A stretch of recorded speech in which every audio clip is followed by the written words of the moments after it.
Sir ಈಗ ನಾಳೆ ಸಭೆ ಮಾಡ್ತೀನಿ ಅಂತ ಹೇಳಿದ್ರಿ. ನಾಳೆ ತೀರ್ಮಾನ ಆಗುತ್ತೆ. ನಾಳೆ ಶಿವಮೊಗ್ಗ ಜಿಲ್ಲೆಯ ಲೋಕಸಭಾ ಚುನಾವಣೆಗೆ ನಾನು ನಿಲ್ಲೇಬೇಕು ಅಂತೇಳಿ ಇಡೀ ಜಿಲ್ಲೆಯ ಎಲ್ಲ ಸಮಾಜದ ಪ್ರಮುಖರು ಒತ್ತಾಯ ಮಾಡ್ತಿದ್ದಾರೆ. ನಿಮ್ಗೆ ಅನ್ಯಾಯ ಮಾಡಿದ್ದಾರೆ ಯಡಿಯೂರಪ್ಪನವರು ಮತ್ತು ಯಡಿಯೂರಪ್ಪನವ್ರ ಮಕ್ಕಳು. ನಿಮ್ಮ ಮಗ ಕಾಂತೇಶಿಗೆ ಟಿಕೆಟ್ ಕೊಡ್ತೀನಿ ಅಂತ ಹೇಳಿದ್ರು. ಜೊತೆಗೆ ನಾನೇ ಟಿಕೆಟ್ ಕೊಡೋದಂತೆ ನಾನೇ ಹಾವೇರಿ ಕ್ಷೇತ್ರದಲ್ಲಿ ಓಡಾಟ ಮಾಡಿ ಗೆಲ್ಲಿಸ್ತೀನಿ ಅಂತ ಹೇಳಿದ್ರು. ಮೋಸ ಮಾಡಿದ್ದಾರೆ. ಜೊತೆಗೆ ಇಡೀ ರಾಜ್ಯದಲ್ಲೂ ಕೂಡ ಅನೇಕ ಪ್ರಮುಖರಿಗೆ ಸಿ.ಟಿ. ರವಿಗಿರ್ಬೋದು, ಅದೇ ರೀತಿ ನಳಿನ್ ಕುಮಾರ್ ಕಟೀಲ್ಗಿರ್ಬೋದು, ಸದಾನಂದ ಗೌಡರಿಗಿರ್ಬೋದು, ಪ್ರತಾಪ್ ಸಿಂಹ ಇರ್ಬೋದು, ಈ ರೀತಿ ಅನೇಕ ಪ್ರಮುಖರಿಗೆ ಅನ್ಯಾಯ ಆಗಿದೆ. ಹಾಗಾಗಿ ಎಲ್ಲ ರಾಜ್ಯದ ಭಾರತೀಯ ಜನತಾ ಪಾರ್ಟಿಯ ನೊಂದ ಕಾರ್ಯಕರ್ತರ ಒಂದು ಧ್ವನಿಯಾಗಿ ನೀವು ಸ್ಪರ್ಧೆ ಮಾಡಬೇಕು, ಇದು ಎಲ್ಲರದ್ದು ಒತ್ತಾಯ. ಈ ದಿಕ್ಕಿನಲ್ಲಿ ನಾಳೆ ಅವರೆಲ್ಲರದ್ದು ಕೂಡ ಒಂದು ಅಭಿಪ್ರಾಯ ಸಂಗ್ರಹ ನಾನು ಮಾಡ್ತಾ ಇದ್ದೀನಿ. ಶಿವಮೊಗ್ಗದಲ್ಲಿ ಸಂಜೆ 5 ಗಂಟೆಗೆ ಬಂಡಜಾರ ಸಮುದಾಯ ಭವನದಲ್ಲಿ ಸಭೆ ಇದೆ. ಅವರೆಲ್ಲ ಅಭಿಪ್ರಾಯ ತಗೊಂಡು ಅಂತಿಮ ತೀರ್ಮಾನವನ್ನ ಅವ್ರ ಜೊತೆಗೆ ಹಂಚ್ಕೋಬೇಕು ಅಂತ ಯೋಚನೆ ಮಾಡಿದ್ದೀನಿ. ಯಡಿಯೂರಪ್ಪ ಮಾತಾಡಿದ್ದಾರೆ ಸರ್ ನಿಮ್ಮ ಜೊತೆ? ಇಲ್ಲ, ಮಾತಾಡಿಲ್ಲ. ಅವ್ರು ಮಾತಾಡಿದ್ರೆ ರಿಯಾಕ್ಷನ್ ಮಾಡಿದ್ದಾರೆ ಸರ್. MLC ಮಾಡಬೇಕು ಅನ್ನೋದ್ರ ಬಗ್ಗೆ ಹೈಕಮಾಂಡ್ ಮಾಡಿದ್ರೆ ಚರ್ಚೆ ಆಗ್ತಾ ಇದೆ. ಕಾಂತೇಶ್ ಅವ್ರನ್ನ ಒಂದು ನಿಮಿಷ ತಡೀರಿ, ಆಯ್ತು, ನೀವು ಹೇಳ್ತೀರಿ ಸರಿ ಇದೆ, ಇಲ್ಲ ಅಂತಂದಿಲ್ಲ. ಯಡಿಯೂರಪ್ಪ ನನ್ನ ಹತ್ರ ಮಾತಾಡಿಲ್ಲ. MLC ಬಗ್ಗೆ ಪ್ರಸ್ತಾಪ ಇನ್ನೂ ಆಗಿಲ್ಲ. ಒಂದು ಸರಿ ಆಗ್ಲೇನೆ ಹಾವೇರಿನಲ್ಲಿ ಕಾಂತೇಶಿಗೆ ಟಿಕೆಟ್ ಕೊಡಿಸಿ ಚುನಾವಣಾ ಪ್ರಚಾರ ಮಾಡಿ ಗೆಲ್ಲಿಸ್ತೀನಿ. ಕೆಲಸ ಆಯ್ತು ಅವ್ರಾಗಲೇ ಒಂದ್ಸರಿ.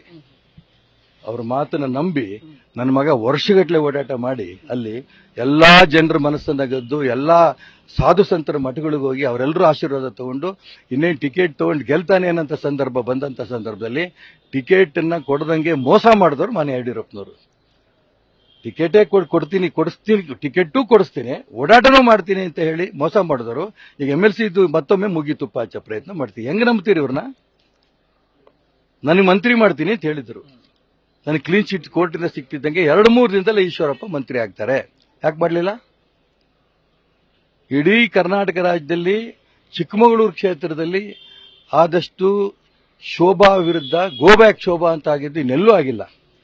ಅಂತ ಶೋಭನ್ಗೆ ಚಿಕ್ಕಮಗಳೂರು ತಪ್ಪಿಸಿ ಸದಾನಂದಗೌಡ ಕ್ಷೇತ್ರದಲ್ಲಿ ಸಾಮಾನ್ಯ ಜನ ಸದಾನಂದ ಗೌಡರು ಬೇಕು ಅನ್ನೋಂಥ ಕ್ಷೇತ್ರದಲ್ಲಿ ಬೆಂಗಳೂರು ಉತ್ತರಕ್ಕೆ ಯಾಕೆ ಶೋಭನ್ ಕರ್ಕೊಂಡ್ಬಂದು ಹಾಕಿದ್ರು?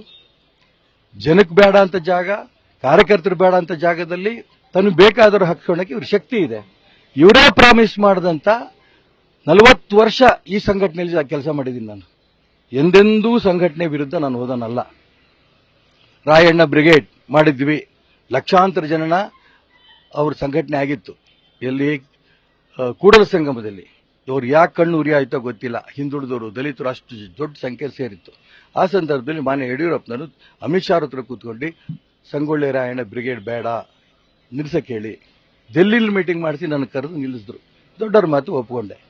ಇವತ್ತು ಅದು ಮುಂದುವರೆದಿದ್ರೆ ಹಿಂದುಳಿದವರು, ದಲಿತರು ಯಾವ ದೊಡ್ಡ ಸಂಘಟನೆ ಆಗ್ತಿತ್ತು. ಮಂತ್ರಿ ಸ್ಥಾನಕ್ಕೆ ಮೋಸ ಮಾಡಿದ್ರು, ಟಿಕೆಟ್ ಕೊಡಿಸ್ತೀನಿ ಅಂತ ಮೋಸ ಮಾಡಿದ್ರು. ಈಗ MLC ಮೂಗಿ ತುಪ್ಪ ಹಚ್ಚೋ ಪ್ರಯತ್ನ ನಡೆಸ್ತಿದ್ದಾರೆ. ಇದೆಲ್ಲವೂ ಕೂಡ ನಾನು ನಾಳೆ ನಮ್ಮ ಸಭೆಯಲ್ಲಿ ಪ್ರಸ್ತಾಪ ಮಾಡ್ತೀನಿ. ಇಷ್ಟು ಮಧ್ಯೆ ಅವ್ರು ಏನ್ ಹೇಳ್ತಾರೋ ನಮ್ಮ ಸಾಮಾನ್ಯ ಜನ, ಕಾರ್ಯಕರ್ತರು, ನಾಗರಿಕರು ಆ ತೀರ್ಮಾನವನ್ನು ನಾನು ನಾಳೆ ಶಿವಮೊಗ್ಗದಲ್ಲಿ ತಗೋತೀನಿ. MLC ಕೊಟ್ರೆ ನೀವು ಒಪ್ಕೋತೀರಾ ಸರ್? ನಾನು ಹೇಳಿದ್ನಲ್ರಿ, ನಾನು MLA ಆಗಬೇಕು, MLC ಆಗಬೇಕು, MP ಆಗಬೇಕು ಅನ್ನೋದಕ್ಕೋಸ್ಕರ ಚುನಾವಣೆ ಸ್ಪರ್ಧೆ ಮಾಡ್ತಿಲ್ಲ.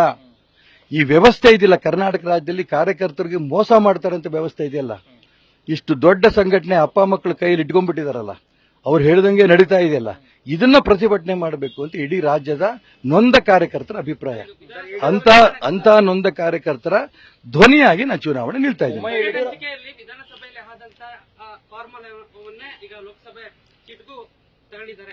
ಗೊತ್ತಿಲ್ಲ, ನನಗೇನು ಗೊತ್ತಿಲ್ಲ. ನನ್ನ ಕೇಳಿದಷ್ಟು ಧೈರ್ಯವಾಗಿ ಮೋದಿ, ಅಮಿತ್ ಶಾ ಮತ್ತೆ ನಡ್ಡಾ ಅವ್ರನ್ನೇ ಕೇಳಿ ಟಿಕೆಟ್ ಅಂತ ಒಂದು ಮಾತಾಡಿದ್ರು. ಶೋಭಾ ಬಂದು ಅಮಿತ್ ಶಾ, ನಡ್ಡಾ, ಮೋದಿ ಕೇಳಿದ್ಲಾ? ಅವ್ರ ಪರವಾಗಿ ಬ್ಯಾಟಿಂಗ್ ಮಾಡಿದ್ರಲ್ಲ, ಅಲ್ಲಿಂದ ತೆಗೆದು ಇಲ್ಲಿ ಹಾಕಿ ಎಲ್ಲ ಮಾಡ್ತೀಯಾರಲ್ಲ. ಶೋಭಾ ಹೋಗಿದ್ರ ಅಲ್ಲಿಗೆ?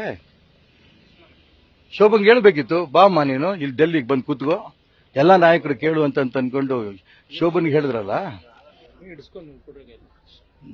ಬೊಮ್ಮಾಯಿ ಇವತ್ತು ನಿಮ್ಮ ಪತ್ರಿಕೆಗಳು ಓದ್ದೆ.